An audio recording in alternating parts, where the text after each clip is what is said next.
Donc cet amendement plan vélo s'inscrit dans la stratégie nationale bas carbone, visant une part de transport à vélo de 12% d'ici 2030. Ce défi suppose d'en augmenter la pratique dans tous les territoires, qu'ils soient urbains, périphériques et ruraux. Et notre région doit participer à ce chantier d'ampleur, ce qui est le cas déjà d'autres régions. Je pense notamment à la région Grand Est, qui a déjà initié ce type effectivement d'engagement.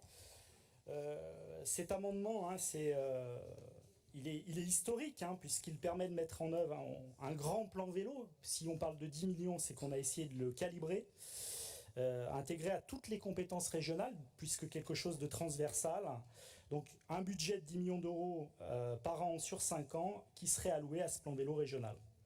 Cela présente plusieurs avantages. Sur le plan culturel, cette mesure permettra à chaque nouvelle génération de se familiariser avec la pratique quotidienne du vélo.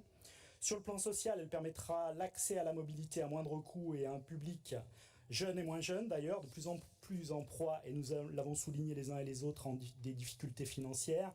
Sur le plan écologique, elle s'inscrit parfaitement en faveur de la neutralité carbone et pourrait intégrer d'ailleurs le volet mobilité du CPER. Sur le plan de la santé, elle répond à la nécessité de faire de l'activité physique quotidienne.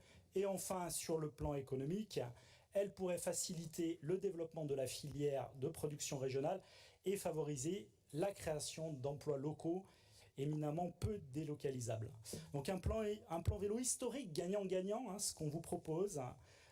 C'est là l'objectif de cet amendement et on espère qu'évidemment il sera voté. Je vous remercie.